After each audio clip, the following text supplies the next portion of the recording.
All sports, all plays. All sports, all plays. All sports, all plays.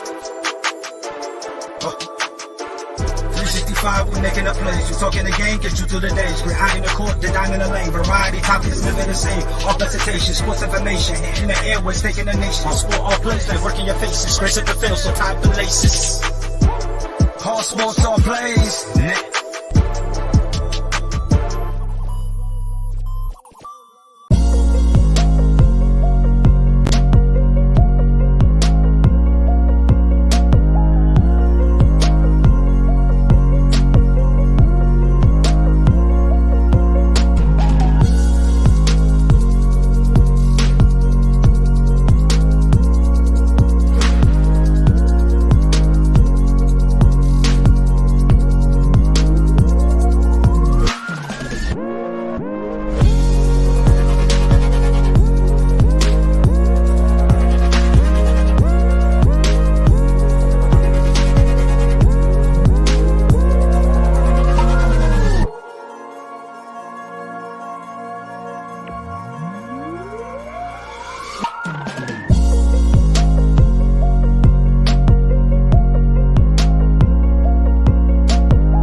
All right, what's happening, everybody? Welcome to Easy Money, a sports betting show. Excuse me.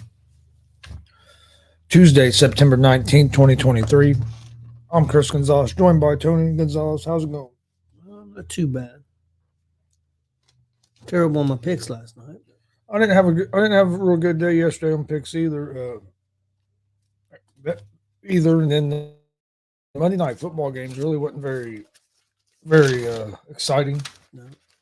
But no, only game I got right in freaking baseball yesterday was the Cincinnati Reds. I got 2 right in baseball. I ended up 2-5. I had 7 picks. I missed both my football picks because I had the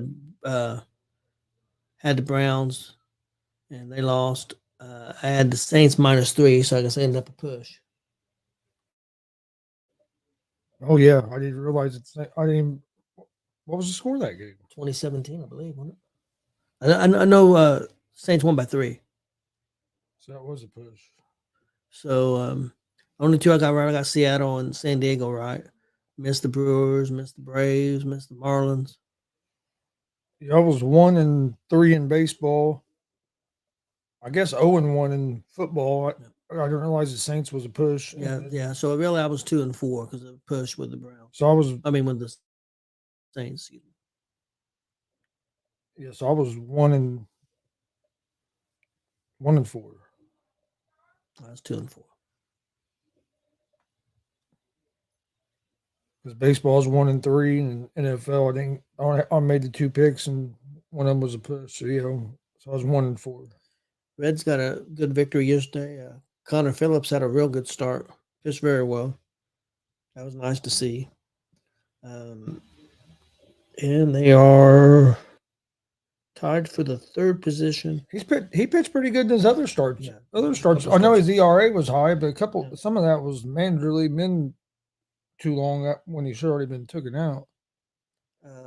They're a half game out of the 2nd spot to Arizona.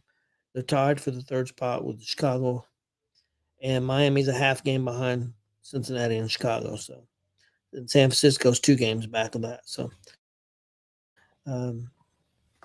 pretty tough race there in the National League. Yeah, and what is there, 9 or 10 games left, something like that? I think the Reds have 11. Is it 11? 10 or 11. The Reds are 79 and 73. I think they play 162, so I think that would be 11. So I'll tell you Maybe what, 10. with all the injuries, with the COVID and everything that the Reds have had going on this season, for most of the season, they've had more guys, been right up there with the most guys on the IL in baseball, especially at the beginning of the season. And it really hadn't got much better. You guys started getting guys back, but then like a week later, it seemed like everybody started going down again. With everything that's going on, for the Reds to be in the position that they're in is pretty amazing. Is a real good. Hey, how's it going, Rob Scott? Hey, Glenn. How's it going, Glenn? Yeah, hey, Rob. Also, the thing that's impressive with the Reds, the fact that they're 42 and 34 on the road, that's what's kept them alive. If you look at the people that's in the wild card, Philadelphia's got the first wild card. They do have a winning record away. Arizona's got a winning record away, but Chicago don't. Miami don't. San Francisco's terrible on the road, 33 and 42. Same way in the American League. There's only one team that's in that wild card hunt that's good on the road, and that's Seattle, 41 and 35. Everybody else, not real great. Well, Toronto and Tampa Bay pretty good, but the other ones no. So that's what's kept the Reds in it, being good on the road. Yeah, we're better on the road than we are at home. Oh yeah, we got a losing record at home, 37 and 39.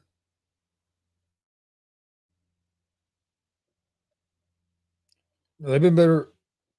They've been better on the road, and I mean, nobody expected the Reds to be as good this year as they've been. So, and to be in the position they are, even with all the injuries, it'd be nice to see what would have happened if we wouldn't have had some of the injuries to our pitching staff and to guys like India and Fraley. You know what I mean? Some of the McLean. It'd been nice to see what would have happened if Is McLean done? I haven't heard for sure, but it'd be nice to get him back, especially if we can end up getting one of these wild card spots, which we're in pretty good position right now. We just gotta keep playing, gotta keep winning some games. Win series. If you keep winning series, you're gonna have a shot. Yeah, I mean, I'd like to see a sweep of series, but I mean, if we can just win the series, we're gonna have a shot. Yeah, keep winning the series, you're gonna give yourself a chance. That's gonna be. But yeah, I didn't think the football games last night were all that great. Gruesome injury to Nick Chubb. I don't know if you ever saw the replay, but I didn't get to see the replay, but I got to see a picture. of it. It's hard to find the replay. I've seen the replay. And pitcher was enough for his me. leg, the way his knee bent, it's. Yeah, the pitcher was enough for me. I don't think I need to see the replay. Hopefully he'll. I haven't heard for sure, but I would say he's probably out for the season. At least the way it looked. I know sometimes it looks worse than what it is, but and that's the same knee that he had tore up 2 or 3 years ago, or might be no longer now. It was 2015. I knew that's the same knee he tore up and had to have a lot of surgery done to before. So hopefully that's not the end of his career. Hopefully he can come back. And it sucks. I've heard some people talking about that's why the running backs are wanting their money. I understand that, but it's also why the teams don't. That's also why the teams don't want to pay the running backs a higher value as well. Barkley's up for a contract next year, and he got hurt. Yeah, Barkley hurt, Chubb hurt. You already have 2 of the better running backs in the league out. Which I think Barkley, it seems like maybe ain't real bad. Might be back, could be back in 2 or 3 weeks or something like that. I think that I'd heard. I seen the last quarter of the Cleveland-Pittsburgh game. Cleveland could not protect Watson at all. Well, I don't know about earlier in the game because I was watching Raw. And Watson looks off. Watson does not look right either. He does not look. I thought the Browns' offensive line played pretty decent in the first 3 quarters of the game, and he missed some plays and had an interception, a couple fumbles. Hell, he started the game off with a pick 6. Pittsburgh had 2 defensive touchdowns. Yeah, Pittsburgh offense looked terrible as well. It's all about their defense. The Browns' defense look good, but unless Deshaun Watson, they got some talent on that Browns team. But if that offense can't start moving the ball and Watson be able to complete at a better percentage, they're going to struggle, especially now with losing Chubb. It's a small sample size right now, Chris, but Watson is not an upgrade over what they had before, as of right now. Oh, he hasn't been so far. He's making $200-something million guaranteed. They give up on what's his name, Baker, and right now he's not been better than what Baker was, and that's a small sample size. Well, gotta give him more time. And Baker had that good year, and then the next year he played most of the year hurt with a hurt shoulder trying to throw the ball. And the coach was still having to throw the ball 60 times a game with a hurt shoulder. And then they run him out of town. It's like, I'd say give us some time. Give another. Yeah, 6 he got you where you wanted to be. No, but he got you to the playoffs before Baker got there. Hell, they couldn't even win a damn game. I think they got a little greedy on there. And then I don't know what made them think that Watson was, especially after having to sit out so long, after the 11 games, he basically sit out a season, then another 11 games after that. He almost missed two seasons. It's one thing to get Watson. It's the other thing to pay him what he paid. It was ridiculous. They may have really screwed up their team, which their ownership hasn't been good and their decision making hasn't been good for years. They may have really screwed the pooch on this one. It's definitely looking that way. But give it another 6 games, give it a half season, and see if Watson comes around. It hasn't looked promising. I thought Watson would look better this year. I really did. I thought. And when we're talking about quarterbacks, I expected him to not look great last year when he came back in the middle of the season. You know what I mean? With everything that happened, I didn't. But this year, I expect him to come out looking better. You had a whole off season. Didn't really have none of the distractions and stuff going on with all his legal stuff he had.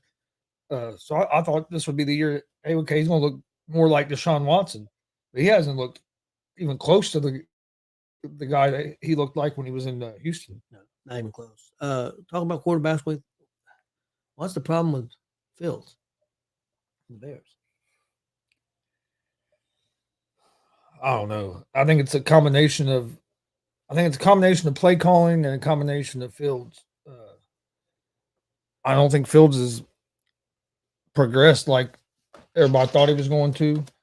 Like I said, it began early in the season actually in the offseason. Everybody was talking about how Fields was going to be the MVP this year with the Bears finally bringing in some weapons for him. And then in the preseason, a lot of people got hype about him because hell, that first preseason game, he had like that 65-yard touchdown pass, but the pass actually went a yard. Yeah. And if you watch the Bears, it's like everything's around the line of scrimmage. To me, they make the defense's job pretty easy because you don't really have to worry about going down the field much. Fields isn't looking like he wants to run the ball this year, and that was a big weapon of his last year. Do you think that's him, or do you think that's their design? Yeah, I'm saying I don't know if it's. So I think it's a combination of. I think they got to open him up and let him go a little bit. And yeah, he don't look comfortable. You got to take the training wheels off of him at some point and see what you got. Let him throw the ball down the field. Let them take some chances. Or you're never going to know what you got if you got him out there overthinking. I think he's overthinking some, but. And some of it's on him too. I think he sits on one receiver a little too much. Sometimes I think he panics in the pocket a little bit too quick, and kind of runs into the coverage a little bit. But then the offensive coordinator has to do a better job of setting them up to succeed as well. Where I think it's too many screens and too much around the line of scrimmage. You got to try to open that defense up so they can't just put 8 in the box and crowd the line on you. And right now with the Bears, nobody's worried about them going down the field.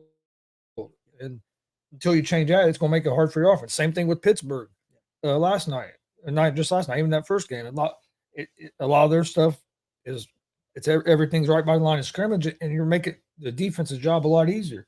Yeah. I think Carolina needs to do the same thing. If you're going to play Bryce Young, you got to open the offense up. You can't. And we even complained a little bit about it with the Colts in Week 1. And after they got that lead, it seemed like they kind of tightened up their offense and quit trying to go down the field any. You got to take some chances. I know you got a young quarterback and you're trying to limit mistakes, but if you don't take those chances, it makes the defense's job that much easier because they know they don't have to worry about it. One thing that helps Richardson is his legs. That they got to worry about that threat of the run too, but you still need to. Even the Colts, I thought they done it a little better last game against Houston going down the field, but against Jacksonville, it was like they got the lead and they kind of pulled the reins back a little bit. Got real conservative. They did. Speaking of Richardson, what do you think so far? I like the way Richardson's been playing. And my only thing with him is we got to make it through a whole game. I would give him an A, but I can't because of we got to make it through injury. So make it through a whole game. So I'll give him a B right now. But no, I'm happy with the way he's played. I think he's probably been so far looked the best out of the rookie quarterbacks. Oh yeah. And I thought he let up going in the end zone. Didn't think nobody was going to hit him, and got caught off a little off guard and landed weird. I think that's what caused that injury. But he's going to have to learn to protect himself better.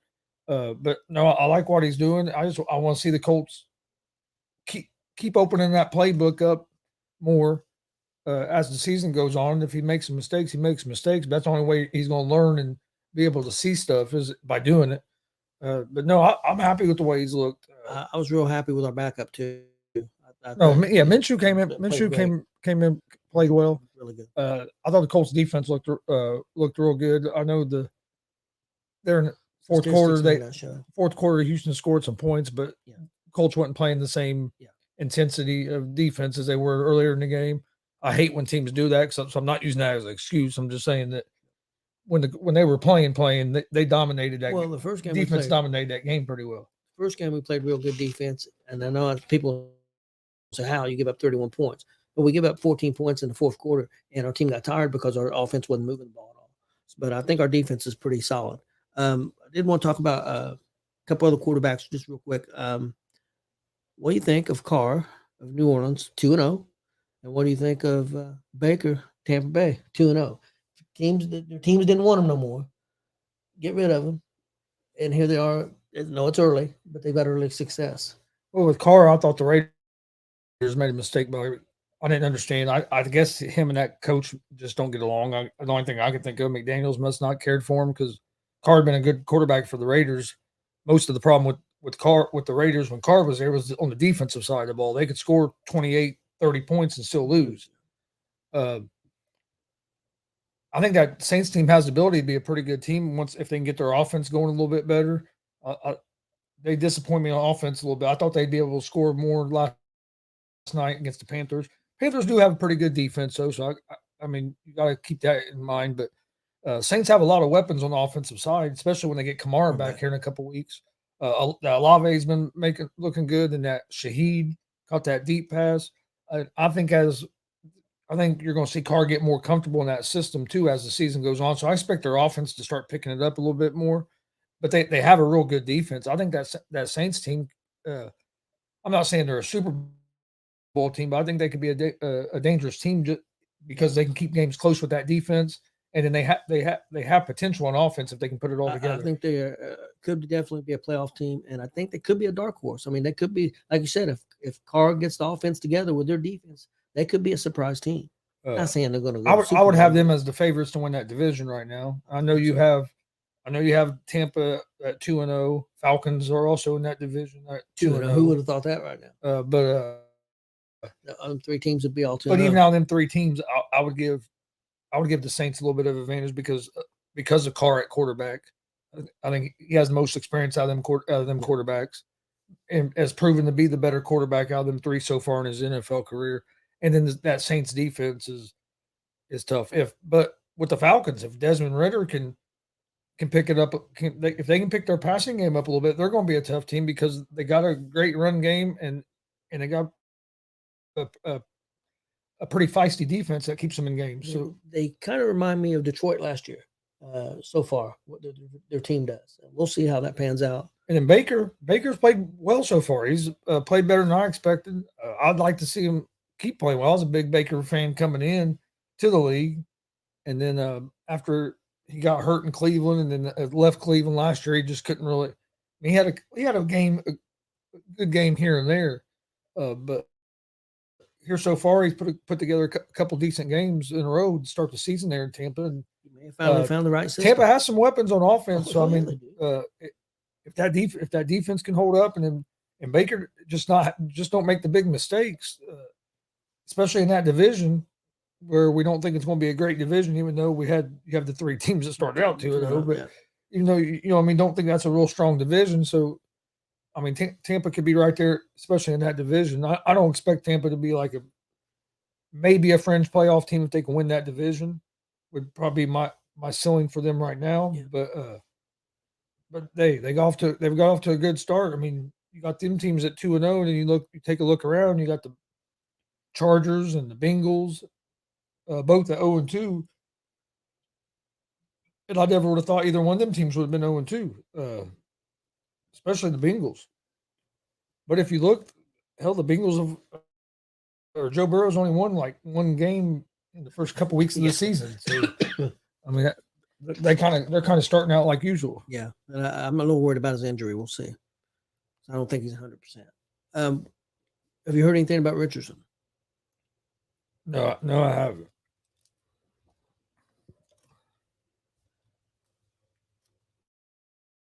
Which they might have been back. Yeah, they probably had Monday off, so they're probably back in the building today. But no, I know on fantasy it has him as questionable. But I haven't really heard no more about it since Sunday.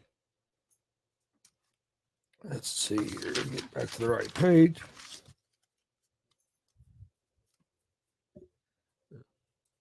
All right, we'll get ready to jump into some baseball. Today's slate of games. Really, today is basically just baseball. No NFL on Tuesday, and I don't think college comes back to Thursday this week as well. So,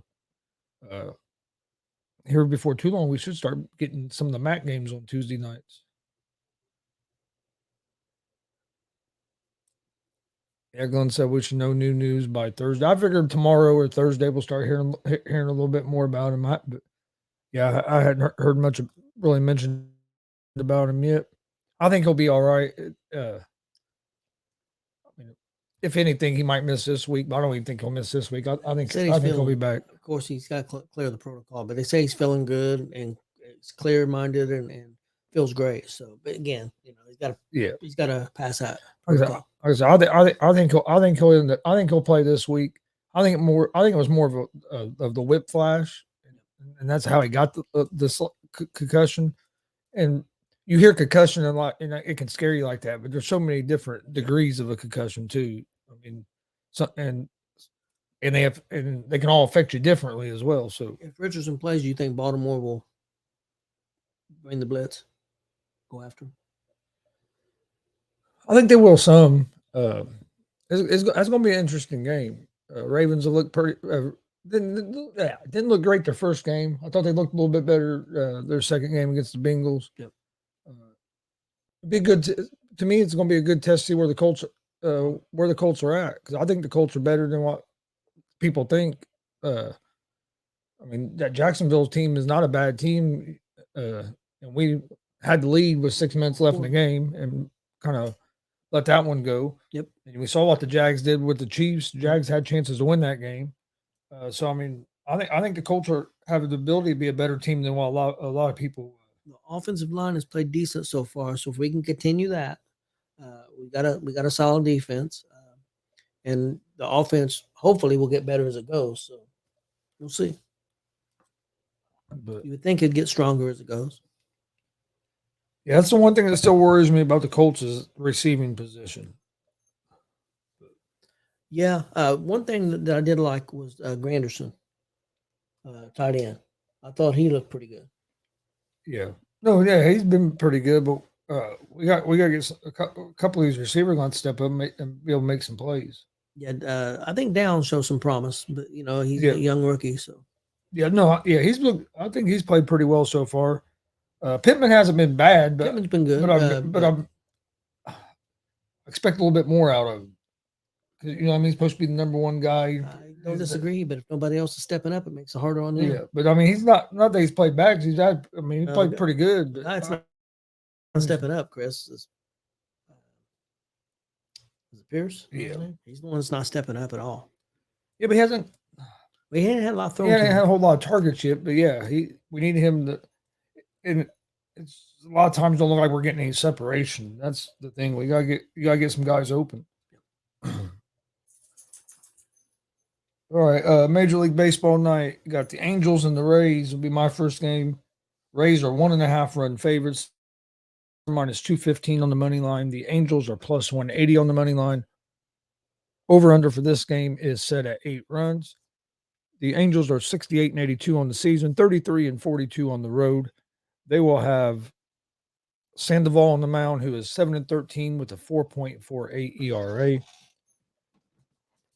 Tampa is 92-59 on the season, 50-25 at home. On the mound for the Rays is going to be Bradley, who is 5-7 with a 5.56 ERA. I like Tampa Bay at home here in this game. Angels have had injuries and stuff, and it's just been a struggle for them. Next game, Minnesota Twins at the Cincinnati Reds. The Twins are a 1.5 run favorite, minus 130 on the money line. Reds are plus 110 on the money line. Over-unders at 9.5. Twins are 79-72, 36-40 on the road. They will have Maeda on the mound, who is 5-7 with a 4.50 ERA. The Reds are 79-73 on the season, 37-39 at home. They will have Cruz on the mound, who's 1-1 with a 4.05 ERA. I'm gonna go with the Reds here at the plus 1.5.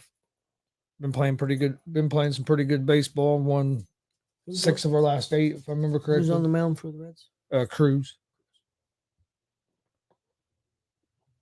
It means he'll probably pitch 2-3 innings, and he'll probably go to the bullpen, I would say.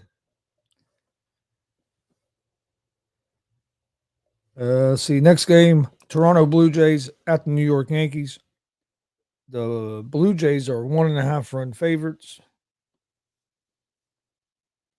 And that's changed. The Yankees were the favorite. Well, the Yankees are still a favorite on the money line. Blue Jays are the favorite on the run line. Blue Jays are minus 102 on the money line. Yankees are minus 116 on the money line. Over-unders at 8.5 runs. Blue Jays are 83-67 on the season, 42-33 on the road. They will have Kikuchi on the mound tonight, who is 9-6 with a 3.81 ERA. The Yankees are 76-74 in the season, 39-36 at home. On the mound for the Yankees is going to be Schmidt, who's 9-8 with a 4.56 ERA. I like the Blue Jays here on the money line. Let's see. Next game for me is going to be the Cleveland Guardians at the Kansas City Royals. The Guardians are 1.5 run favorites, minus 164 on the money line. The Royals are plus 138 on the money line. Over-unders at 9.5 runs. The Guardians are 72-79 on the season, 33-43 on the road. On the mound for the Guardians is Allen. He's 7-7 with a 3.60 ERA. The Royals are 49-102 on the season, 29-47 at home. They will have Cruz on the mound, who's 0-0 with a 5.14 ERA. I like the Guardians here on the money line over the Royals. And in my last game of the night, Baltimore Orioles at the Houston Astros. The Astros are 1.5 run favorites, minus 156 on the money line. The Orioles are plus 132 on the money line. Over-unders at 9 runs. Baltimore is 94-56 on the season, 49-26 on the road. On the mound for Baltimore is going to be Gibson, who's 14-9 with a 4.98 ERA. The Astros are 84-67 on the season, 38-38 at home. On the mound for the Astros will be Brown, who's 11-11 with a 4.61 ERA. I like Baltimore here at the plus 1.5. I think Baltimore wins this game, but I really like Baltimore at the 1.5. So my picks for baseball tonight: Rays money line, Reds plus 1.5, Blue Jays money line, Guardians money line, and the Baltimore Orioles at the plus 1.5. Okay, my picks for tonight for Major League Baseball. I have Milwaukee money line at St. Louis. I've got San Francisco at Arizona. I'll take Arizona money line. I got Baltimore at Houston. I'll take Houston money line. And I've got Detroit at the Dodgers. I'll take the Dodgers money line. So that's pretty much all the sports for tonight. College football, you got one game. Looks like one game on Thursday. Of course, NFL don't come back till Thursday. Only Giants and 49ers is a Thursday night game this week. Yep. Which I like the 49ers in that game. Right now, the 49ers are 10-point favorites. I think I'd take the 49ers as 10-point favorites. What's the Sunday night game? That's probably the only game we're going to get to see. Or some of it. Like that. Steelers and Raiders. And then they're having 2 damn Monday night games again. I don't like this damn new Monday night schedule. Who's on Monday night? At 7:15, you have the Eagles and Bucks. And then at 8:15, you have Rams and Bengals. If you're going to do the 2 Monday night, go back to the old way where you start one like at 7 and the other one is a West Coast game that starts around 9:30, 10 o'clock. Yeah, I agree. But I don't like this 7 and 8 crap because it's. I agree. Yeah, you can go back and forth, or you can put both on the same time, but still, it's not the same as being able. And plus, Monday night was always like a standalone game. It made it a little bit more special, a little different. You know what I mean? I know why ESPN likes it because they're getting a hell of a lot of ratings. ABC and ESPN. Yeah. So I understand why they like it, and it gives them more NFL on ESPN where they don't get a whole lot other than the Monday nights. So I understand that, but man, as a fan, I'd rather it be back to just one game. Colts are 8.5-point dogs against the Ravens.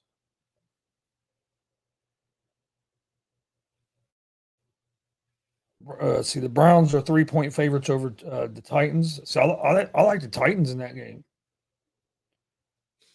Vikings are 1.5-point favorites over the Chargers. It's hard for me to pick either one of them damn teams. The way they've been. Patriots are 2.5-point favorites over the Jets. Jags are 9.5-point favorites over the Texans. Bills are 6.5-point favorites over the Commanders. Lions are 3-point favorites over the Falcons. That's probably going to be a decent game. Yep. The Packers are 2-point favorites over the Saints. What do you think about that? I think I like the Saints in that game. Dolphins are 6.5-point favorites over the Broncos. Seahawks 5.5-point favorites over the Panthers. Chiefs are 12-point favorites over the Bears, or 12.5-point favorites, excuse me. Cowboys are 12.5-point favorites over the Cardinals. Raiders are a point and a half favorite over the Steelers. The Eagles are 5.5-point favorites over the Bucks, and they have the Bengals as 2.5-point favorites over the Rams. That Bengals and Rams game probably a pretty good game on Monday night. The Rams look pretty good the other day. The Rams have looked pretty good the first 2 weeks. So I think what college schedule's a little better this week too. You got some ranked teams playing each other this week. Last week you didn't have hardly any. Yeah. I know you have the Ohio State Notre Dame game. You have Oregon and Colorado. Yeah, there's some decent games this week. Yeah, so there's some pretty good college football games this week. But, if you missed GWR Gonzo's Wrestling Room last night, go check it out. You can find it out on YouTube, Facebook, and Twitch at Gonzo Sports Room or at the All Sports All Plays Network. I'll go over my picks for today one more time before we get out of here. My picks are 514 and 398 on the year. I'm going with Tampa Bay Rays on the money line, Cincinnati Reds plus 1.5, Blue Jays money line, the Guardians on the money line, and the Baltimore Orioles at the plus 1.5. Please hit that subscribe button on YouTube at Gonzo Sports Room. Like and follow Facebook, Twitch, Twitter, Instagram, all at Gonzo Sports Room as well. Also check out the ASAP All Sports All Plays Network on YouTube, Facebook, Twitch, and all social media. We appreciate everybody watching. This has been Easy Money, a sports betting show. We'll be back tomorrow right around 3 o'clock. Hope everybody has a great Tuesday, and we'll